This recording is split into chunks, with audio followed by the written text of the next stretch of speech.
Up Bunny Nerdigans, this is the one and only Packer Girl 89, and today our book Nerdigan discussion is Darklight by Lesley Livingston, which is the second book in the Wondrous Strange Trilogy.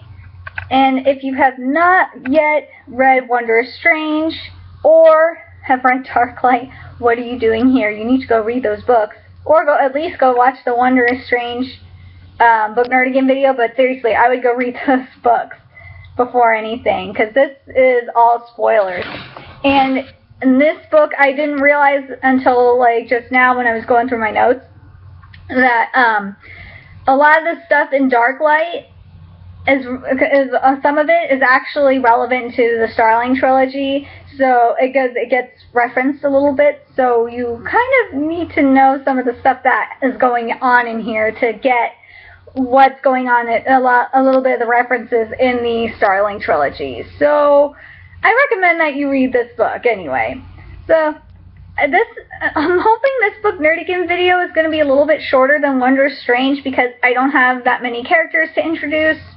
And I know in the Wondrous Strange book Nerdigan video, I didn't really include Kelly's theater aspect of her characterization, but there's a little bit more that will be included in here, because there is a big battle scene in the theater, and Gentleman Jack plays a little bit of a role in here, so he'll get his love.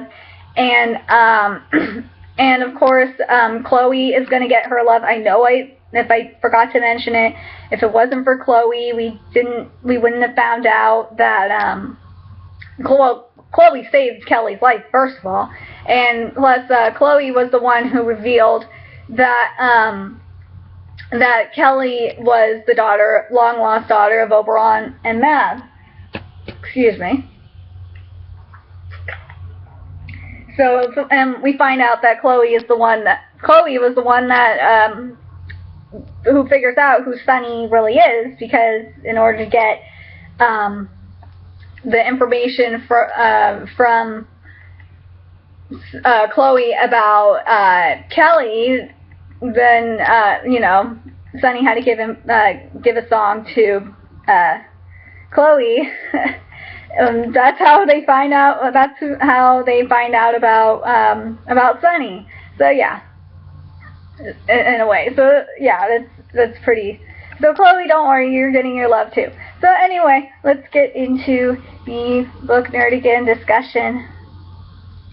So I liked how this book started off. And this book has a prologue, and I mentioned this in the previous book Nerdigan discussion in Wondrous Strange. I think I mentioned it near the end about how when I mentioned how Hearn had a really good friendship with the Green Man, and I don't know how this doesn't keep hinting at this, that the Green Man passed his power on to Hearn, and I know he does this every time, and because I've read this book like 3 times. This is like the third time, and I always keep forgetting it. So it starts off with how the Green Man is killed because he's murdered in cold blood. And if you guys don't already know, because you haven't read this book, the Green Man created the 4 gates to Fairy in the real world, and he ended up dying by the 4th gate, which is in New York City in Central Park, which is the Samhain Gate, and he was killed in cold blood, as I said. And we see his final moments and when he passes on passes on the green magic. So after that, we get on to the next portion, which is when Kelly is walking home after her rehearsal with Romeo and Juliet. And she encounters the hooligan boy for the first time, and he's trying to get the 4-leaf clover necklace back, and so what Kelly does is, she's been wanting to do this anyway, is she takes off her 4-leaf clover necklace And I love that she says silly rabbit tricks are for kids. I just think that's funny when she does that. And she unleashes her fairy power, which I love how Lesley describes. It's really pretty. I love the aura. I love that it's purple. It could have been like red, orange, and yellow because it's fall magic, but I like that it's purple anyway. I think that's just pretty. And it's really awesome that how she kicks his ass with magic, and I wish I still had my magical powers. I'm waiting for it. Anyway, after, you know, she kicks his ass and steals his knife and takes the knife, she encounters the Nyxes, which of course the Janus Guard comes in to help save her ass, because you don't want to mess with an army of Nyxes. It's all bad. And while they're dealing with the Janus Guard, and of course the Fenris wolf is having a hard time with it, she summons the hags, which I thought was awesome. That was really cool how she got the hags to do her bidding. That was pretty sweet. And after all that goes down, we find out from Fenris that after the gate blew wide open, that it's starting to embolden the Lost Fae, which is really crazy. That they're now like going, like a lot of the Psycho Lost Fae are just going crazy, like the Nyxes. Okay, so that's the main thing I wanted to discuss from Kelly, the first part of Kelly's point of view. And then we see Sonny, who's, you know, almost done with his portion of the Wild Hunt, and you know, using the iron crossbow to kill hunters. And one of them was when he killed one of them. He was calling him Lord. And when he called him Lord, that should have been a hint right there. If Lord or Noble, that should have been a hint right there that something was up. Because, you know, Sonny is not considered Fae. He thinks he's human. So, yeah, that should have been weird. And then we meet Gofanan. And Gofanan, I didn't realize his significance until, like, Tempestuous. Where Gofanan's story is that he, what he does is that he makes, he's like the blacksmith to the Janus Guard, and Oberon, he makes the Janus medals, medals for the Janus Guard. And what Oberon does, Oberon gave him immortality if he would just make metal weapons for him for eternity, and that's what Gofanan loved to do, so why the hell not? Let's see. Oh, so I thought this was interesting. So when Tiff was taking Kelly to go meet Titania, that she mentioned that because Kelly was asking her, why is Titania not bound like Mab was? Because I thought that was weird too. Why isn't Titania bound? And she was saying that Mab was bound because she used most of her magic to transform Hearn into the leader of the Wild Hunt. So I was like, oh, okay, that makes sense, because Titania doesn't really use her magic much. So we meet Titania at the river, which is a hotel / nightclub, and Titania is just like the life of the party. And Titania is, you know, she was really kind, and she, you know, she was saying that she was at Kelly's play and watched her play Titania, which I would have been like, uh-oh. I would have been embarrassed, or like Kelly was like freaking out. She's like, oh my god, I hope that I did a good job playing Titania if the real world was watching me. And well, I felt bad for, Tiff was dragging Kelly's ass out because, you know, Kelly's been depressed for over a year. And so Maddox and Fenris were there, and poor Maddox, Tiff just dragged Maddox's ass out on the dance floor. Maddox is like, I hope Chloe doesn't kill me. And Fenris is being such a gentleman, and he was dancing with Kelly, and I'm like, I wish I was there. I want to dance with Fenris. Yeah, Fenris is my book boyfriend. Leave me alone. But so while Sunny is hunting the Wild Hunt, we're going back to Sunny's point of view because while this is happening, Sunny has a meeting with Matt because Sunny sees the scene where he sees all these dead different types of Fae dead, and this is what I like about Lesley Livingston's writing, and I've noticed this in a lot of books that I've read lately. And if you watch my other Book Nerdigan videos, you'll understand that that a lot of the supposed evil, quote-unquote, evil characters are misunderstood. And this happens in the Starling trilogy as well, and you'll see it when we get there, is that when Sunny meets Mab, Sunny is placing the blame on Mab for the situation with the Wild Hunt, and that Mab released the hunt. And I'm just like, Sunny, you don't know that Mab did it. And I was thinking the whole time, Sunny, you were with Mab the whole time. You were with Mab, and you knew Mab was released when you made the deal. How could she have released the Wild Hunt when she was trying to find Kelly? How could you have known that, especially when you saw Oberon with the horn? It was just like, Sunny, you were stupid. I'm sorry, Sunny, you're dumb. And poor Mab, she's just I felt so bad because Mab is just a misunderstood character, and that's what I love with a lot of the authors that I've been reading lately, especially with Lesley Livingston's writing in this book, with the Wondrous Strange Trilogy, and when we get to Starling, you'll see what I mean. You'll see what I mean when we get to when we get to Starling, especially in which book am I in? Descendant and Transcendent. She definitely does a good job in those books with it. Let's see. And Mab returns the favor. She says that she can return the favor that was promised in the previous book. And that favor that was promised is extremely important in the next book, not this book. And as Fenris is walking, now we go back to Kelly's point of view. As Fenris is walking Kelly home, of course, you know, the leprechaun, aka Hooligan Boy, is back, puts a binding curse on Kelly.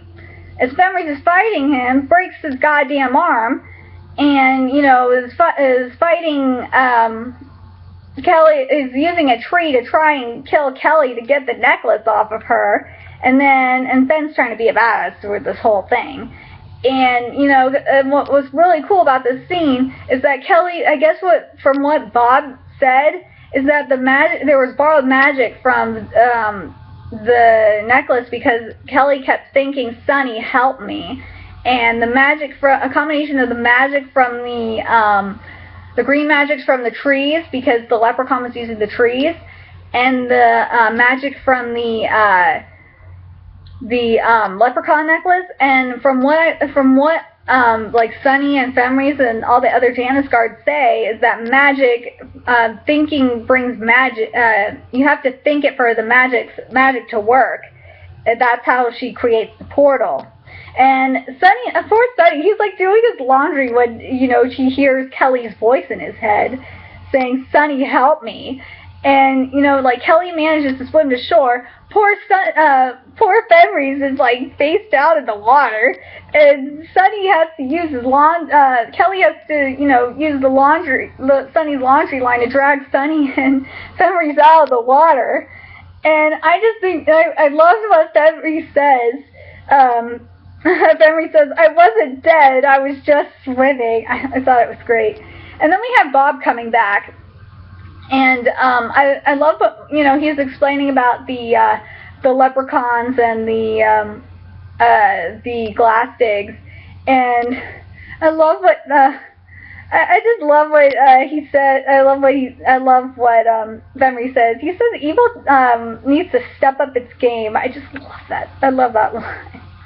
And so the Glass-Digs are the wee green ladies, or the green ladies, and we have the wee green men, which are the leprechauns. We're not talking some good leprechauns, we're talking evil.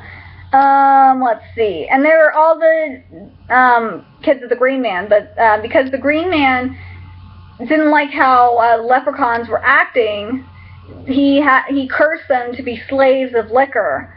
So so if you like pour a glass of or open a bottle of booze, that will keep leprechauns out. So I like this line from I like this part from when I like this part from this line, this little conversation with Kelly and Bob when Kelly, because Bob tells Kelly about the necklace, and Kelly says, "Bob, am I in possession of stolen goods?" And Bob says, "Ownership is such a human concept." I think that's funny. But before all this happens, we find out that Oberon is dying, and you know how we all know how Kelly is feeling about Oberon. Kelly's just annoyed with Oberon because of the whole thing with the wild hunt and forcing Sunny to go hunt the rest of the wild hunt, and yeah, that's just a whole mess. And it's just, I feel really bad because Sunny wants to go see Oberon, and Kelly just doesn't understand it. And there was and I thought it was sweet when Bob had the heart-to-heart with Kelly about the situation, and Bob doesn't like Oberon either, and Sunny doesn't like some of the stuff Oberon has done, but still, he's your father, and you should still go see him anyway and see what's wrong. But yeah, and then there was the fight with Sunny versus the Redcaps and Hooligan Boy's brother. That was crazy when how Fenris had to drag her away. But let's get to so we finally meet Gwen, the King of Spring, and we meet Jenny Glassdig. I think that Jenny the Glassdig. Jenny is like the biggest bitch ever. She gets what she deserves in the next book, though. Oh, thank God. Thank Hami and Arceus. But anyway, let's get to this. Video is getting really long. So we meet Gwen, who's the Lord of Dreams, and he's the one that gets Kelly back to the mortal world. Let's see. I think the last thought. Oh yeah. So when Fen stays behind, and when Fen and Sunny are trying to hunt the wild hunt, and of course we find out that Mab is the one that hits Sunny from behind, and of course the last thought that Sunny has is what the hell is that? And he said, and right before this, Sunny told Fen that if that's the last thought that I have, I swear, I'm gonna haunt you for the rest of eternity. So I'm gonna go to where it gets really insane, because this is just like a huge part of the story. So we find out that Oberon cursed himself. And so Oberon is, in a way, is killing himself. That's what Mab is saying. And we also find out that that the lullaby Sunny gave Chloe in the last book is driving her insane, which is pretty crazy.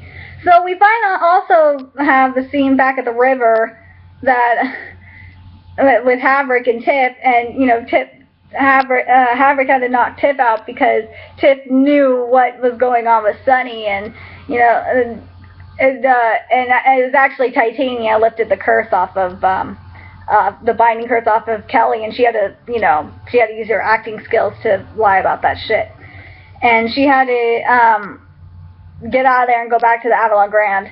But this part was really cool, and this is where Gentleman Jack comes into the situation. So Oberon meets Gentleman Jack, and Gentleman Jack isn't going insane. Sunny explains the situation at hand, and Gentleman Jack is basically like, how can I deny what I see in front of my face? It's right there. And I was just like, okay, Gentleman Jack is understanding. So Kelly flies in. This is like the most romantic thing. So Kelly flies into the Juliet balcony and down into Sunny's arms for a reunion kiss. It's like, oh, so cute. Such a cute thing. But anyway, so we get to so we see Mab and Hearn having a conversation in one of the dressing rooms about Sunny and how fate has a funny way of showing up because it's Mab's daughter and, you know, Hearn's son falling in love, and it's like, oh shit, that's Hearn's son, what the hell is going on? And we find out that the green magics from Hearn passed down to Sunny, so Sunny has the green magics, and, you know, Hearn explained to Kelly about how the Irish lullaby was the thing that was sealing the green magics, and it's like, oh shit, that's insane. And but Gentleman Jack, you know, Bob explained the situation to Gentleman Jack and about how to prevent the leprechauns and the glastics from coming in, and he managed to have booze, so that prevents the stuff. Prevents the leprechauns from coming in, but not the glastics for a little bit.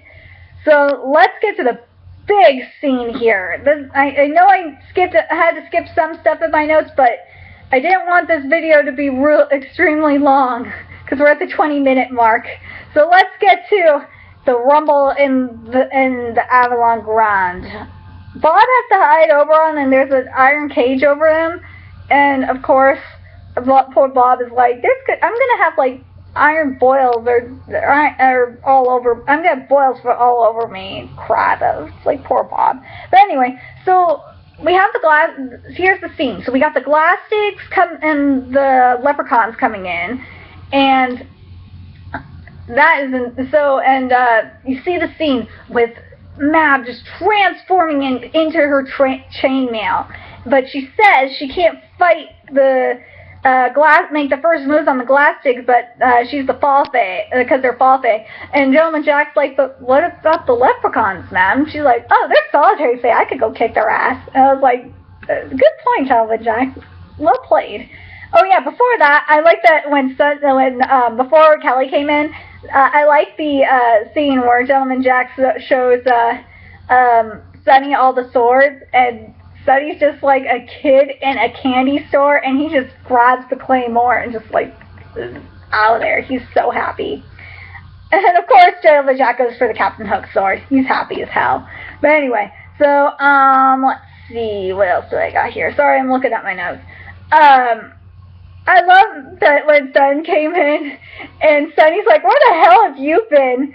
And Fed's like, drinking tea and eating scones. Where the hell do you think I've been, Irish? And I was like, I love Fed. He's awesome. And Fed explains here, and this is important. He says, there are rifts everywhere in Otherworld, and on the other side of the gate has become completely unstable, and there's rifts all over the place. And the reason why and that is extremely important and relevant for Starling. So I have to mention that. And like, there's a part in here where Sunny's, and I thought for a second too that Kelly was dead. Oh, why I thought that? Because there's a third book. And because and Tiff and Havok came in the battle, which was pretty awesome too. And Havok, the ogre, is just kicking ass. Always come prepared with an ogre. So Sunny unleashed his green magic, and oh, Kami and Arceus, green magic is fan-freaking-tastic, and he was destroying shit like no other. He destroyed the theater, and Fenrir's screaming, don't kill the leprechauns, it will kill everyone. And I thought it was funny. The only way to stop him was Mab hitting him hard in the head from behind. I swear, she gave him like 2 concussions in this book. And I love it. I love that afterwards, like, Kelly's like, did you have to hit him so hard? And Mab was just like, she's like, I had to do what was necessary. And she was like proud of it. And so, like, after this, Mab takes Oberon and Bob back to Otherworld. And it's like, where else are they supposed to go? And Chloe, and they turned, and you know, they brought Sunny back to the apartment, and Chloe returned the lullaby, and we know that Sunny is the son of Hearn. Yeah, I already mentioned that. And so Tiff and Havard put memory charms on themselves so they can't remember that, because otherwise, you know, it would all be bad if they remembered that, because they could be used against, it'd be used against them. And then as soon as Sunny wakes up, Kelly has this idea in her head, and this reminds me of Jace, that, you know, that Kelly has to break up with Sunny for his own protection, to protect himself, to protect him from himself, and it frustrates the hell out of me that she did that. It's like, stupid. And then we get at the end, in the epilogue. I like this. I like what Lesley did with this. We got the foreshadow of the events to come with Hooligan Boy and the mysterious being, who will find out who's the real villain of this series. And that will be reserved in Tempestuous. So that's what my final thoughts on this book was, that it was a really good middle book for this trilogy, a really good second book. I really want to know what you guys thought about it. I know that there's some parts that probably some parts that I missed in here in this book Nerdigan discussion, but I didn't want this video to run as long as it has already. But I want to know what you guys thought about this book. My favorite part, personally, was probably the Battle Royale scene in the Avalon Grand. That was a kick-ass scene. So anyway, and like, comment, share, subscribe, and until the next time, I will see you, Book Nerdigans, in Tempestuous.